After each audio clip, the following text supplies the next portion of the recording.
At the end of the day, I'm just that little girl that wanted to be Steven Spielberg, that wanted to be Spike Lee, you know? My name is Sihle Hlophe. I am a director and a writer. I own a film and production company called Passion Seed Communications.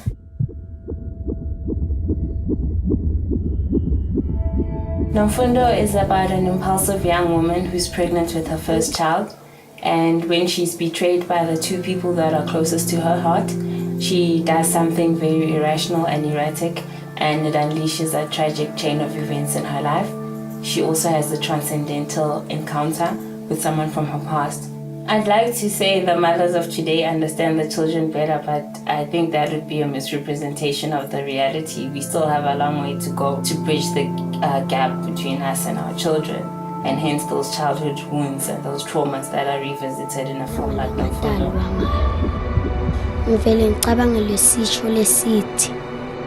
Nomfundo came at a time when I had just done my first narrative short, which is called As I Am, which was in Siswati, and we thought, you know, people need to see more of this, and we just want to share our stories with the world.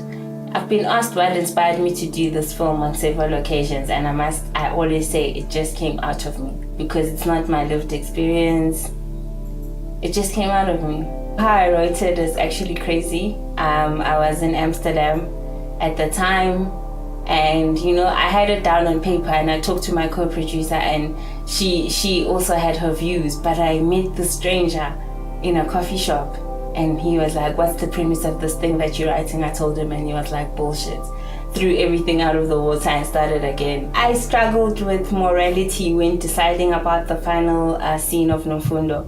Nomfundo, I had to decide it's not edutainment, it's a film. And in the realm of cinema, there are no rules. And if that's the tool I have to use to communicate that Nomfundo was angry and that she actually liberates herself of all this pain and she has to burn the house down, then so be it. So yeah, it was a contentious decision. As I've traveled the world with Nomfundo, I've actually learned how the same we are. Like people of color, we have so much in common. We're in different parts of the world, and I've had the chance to connect. You know, I've had the chance to see these sisters and these daughters and to see their work and for them to see my work. That's truly amazing.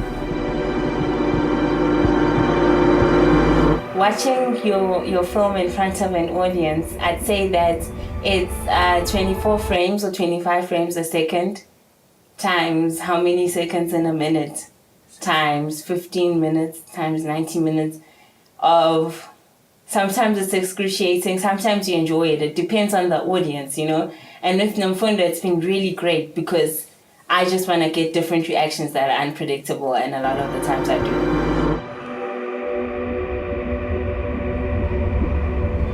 The poster was designed by award-winning graphic designer Cindy Sonyoni, and his process is that he wanted to watch the film over and over and really get those climatic scenes, which encapsulates, you know, all the themes of the film, and he managed to capture that in what he did. And I told him that I want something that will be a work of art, a standalone work of art, independent of the film, something that will be a classic that people just want to hang on their walls. The biggest challenges we encountered making this film was just waiting for money. But besides that, it's been an amazing process. It's given us so much more than what we gave to it. It took about 1.5 years to complete the whole project, close to 2 years to complete Nomfundo. I knew that I had a limited budget, so I had to make the most of the locations that we had and get the best lenses and get the best camera at that time with the limited resources we had. And I tried to make the shots look as cinematic and epic and big as possible with the little that we had.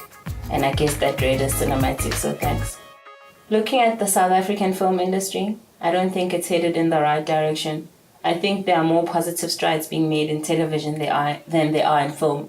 Looking at the film submissions for the SAFTAs this year, there were only 3 quote-unquote black films, which is much less than we had last year, so we're regressing.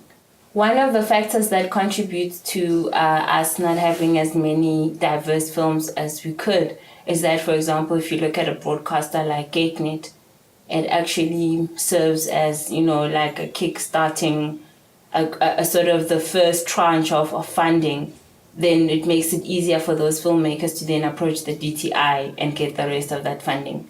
We can only look to the NFEF because we don't get money to make films from DSTV, we don't get money from SABC unless it's a TV film.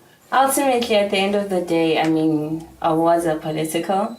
They are fleeting, they come and go, and I mean, they mean different things to at different times. So ultimately, I'd like to know that I really, really made a change by, you know, making socially relevant content that is experimental at times, and like I said, that gives a platform to minority languages and minority groups. If that can be my one contribution, I'll be happy. My advice to aspiring filmmakers is that there are no half measures.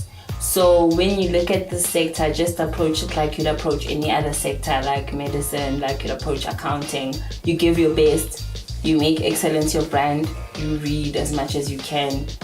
If you want to write as much as you can. You know, they say iron sharpen iron. So the more you know, the more you train yourself, the more opportunities you open yourself up to, the better you'll be. And that's how it is internationally. You know, internationally, people are just relentless. They consume information ferociously and they're always on the go. And I wish to see that here. I don't wish to see people approaching filmmaking like they approach, sorry to offend anyone, like a quote-unquote government job, for example. Look out for our latest documentary, feature-length documentary. It's called Lobola, A Bride's True Price. And it's about me and my upcoming marriage and me interrogating the patriarchal and transactional elements of Lobola. You can follow us on Instagram, Twitter, Facebook, Lobola, A Bride's True Price. We'll also have a shorter version of that, which is a New York Times op doc, which will be coming out very shortly, which is a prelude to the longer film. So then you can also get to tell us your views, what you think about Lobola. We'd love to hear from you. And if you are going through Lobola as well, let us know.